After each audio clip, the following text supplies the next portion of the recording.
welcome to Fisherman Huddle. This is a separate part from my other video from tactical fishing. This is where I break down what's happening and the how-tos play by play, all the way down to the nth degree, because I like teaching and I like showing people how-tos. You know, it's a thing I do, I love to do. And this is also geared for new fishermen. If you're a new fisherman, this is a great segment to where you can learn a lot, man. Like I did it as a new fisherman, man. I didn't know anything, you know. I was just a guy trying to catch some fish, and I couldn't catch a fish if it jumped in my lap. That's how bad I was, man. So we're gonna kick out. Now I'm gonna draw back to the previous video on my my fishing challenge, crappie lure challenge. Now this was the choice of bait, a crappie lure. It's not very common to throw this inside bass waters. It was some weird fun I wanted to do, and so it's a cool little bait. It has a little spinner on the back to add extra motion and movement, and because of the dinginess and the color of the water, if you saw that video, it's my little honey hole I like to go to. If you saw that, the water was completely dingy, like zero visibility. I don't know how the fish can see through that and actually hit things. It's done it before. Fish have hit in that kind of mucky water. But what I did in the video, I would throw the bait, let it hit the bottom, and I'll bring it about that much off the ground and just basically swim it. Just swim it really, really slowly, really, really slowly.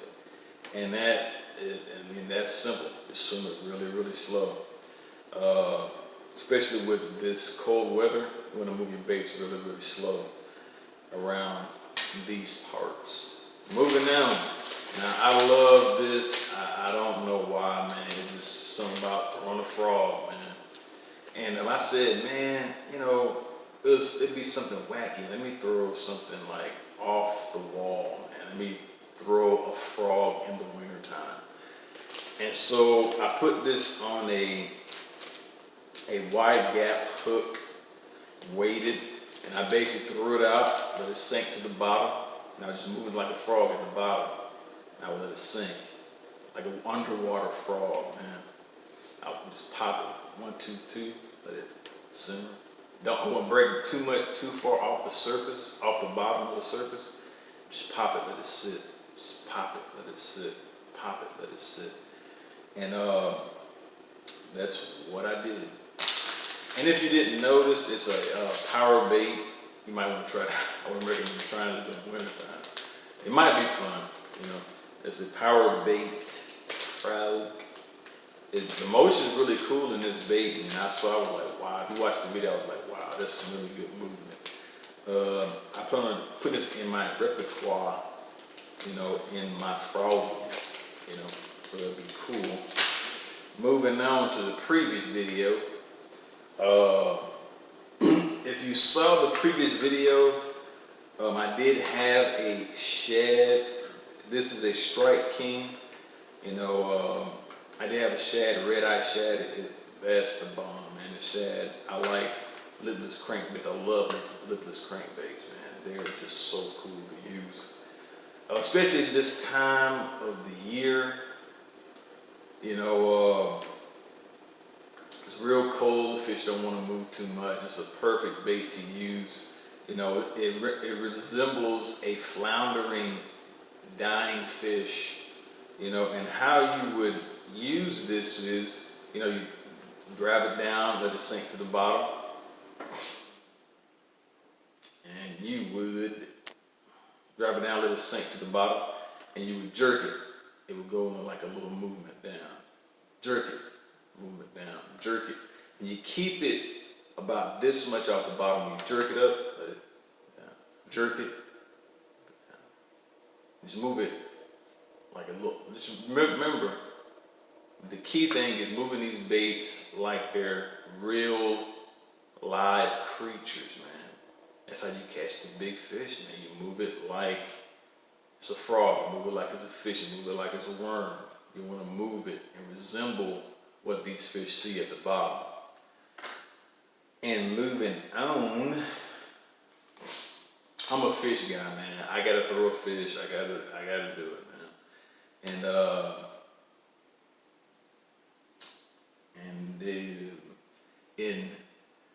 In the previous days, I watched a guy on his channel, and I don't know how I ended up on it. I was searching and looking for something. I'm always watching something, learning something. And he was talking about the fluke and how it's an overlooked bait. And I had to admit to myself, in my repertoire, it's an overlooked bait. And so I was decided, hey, I'm going to work the fluke and work this thing and work it out. But what I chose to do out of all of that, I'm going to use some of the other techniques, the weighted flukes. It's like a big giant fluke, but weighted, a giant hook. But I'm going to be using that and showing it in my up and coming video. But with this, basically let it sink to the bottom. And how I would fish this is very similar to what I do with my other rubber fish baits. I prefer the flappy tail flat flukes. I would basically use this, I would jerk it. Just jerk like four jerks and let this sink to the bottom. Resembling a dying bait fish. I would jerk 4 times, let it just sink to the bottom. I would do that, I say a good 3 times. But I would reel, like a medium, like not a slow, but kind of speeded up reel. And I would reel it in and pop, let it kind of simmer down to the bottom. I reel, pop. I would do a 3, 1, 2, 3. Sink to the bottom. 1, 2, sink to the bottom. And I would do it that way. And cool thing, the fluke, it's overlooked. And moving right along, next on the list is the Kraken Craw. And it's a great choice because it's cold, man. These fish are munching on the bottom, man. They're cracking craws all day. You see red lips. I saw a lot of red lips, so a lot of fish I caught, I saw a lot of red lips, man. And so these fish are munching on craws, man. They want some crunchy and munchy. And so what I chose to use is a jig head. Now, if you're a new fisherman, you don't know too much about jig heads. They have jig heads for every situation.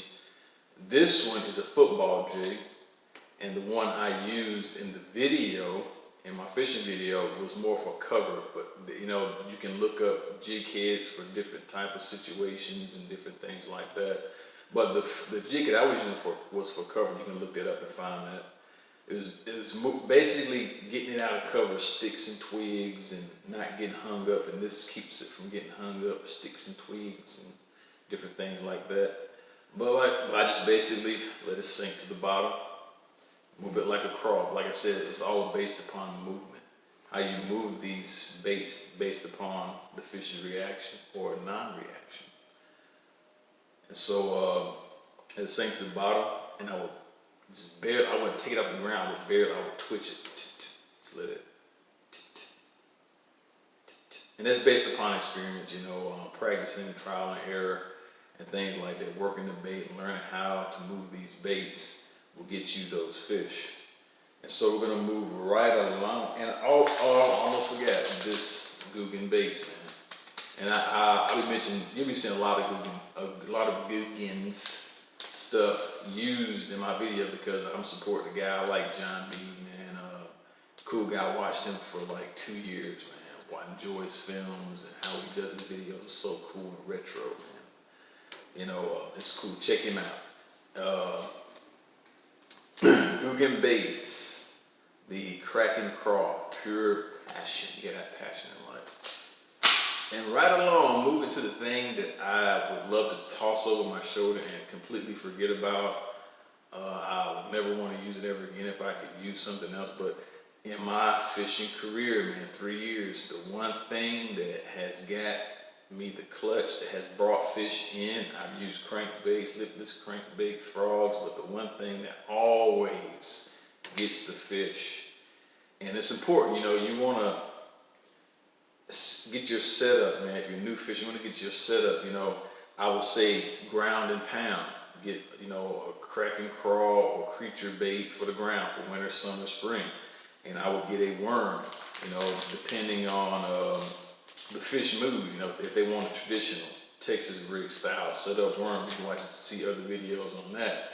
Or if they drop shots or finesse, you know, there are different types of ways to set up for worms, and you can check that out. Cool. I'm trying to think of somebody you could probably watch, but can't think off the top of my head. But in the video of how I broke my PB, you know, I broke it again on a trick worm. My first fish I broke was a 7-pounder on a black, red trick worm, weighted at the same, I think it was the same way, I don't remember. But this time, it was on a wide gap hook with one of these bad boys attached to it.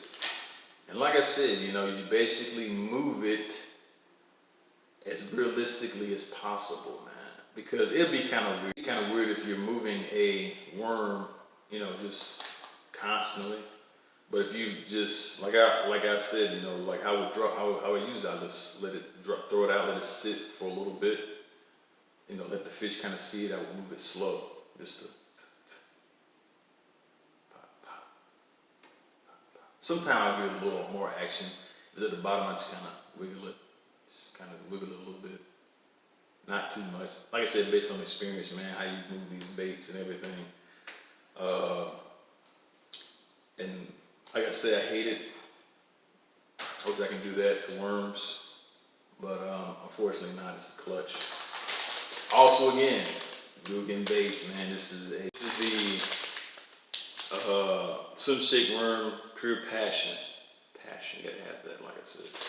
So that concludes this episode of Fisherman's Huddle. Stay tuned for more, and remember, keep it popping.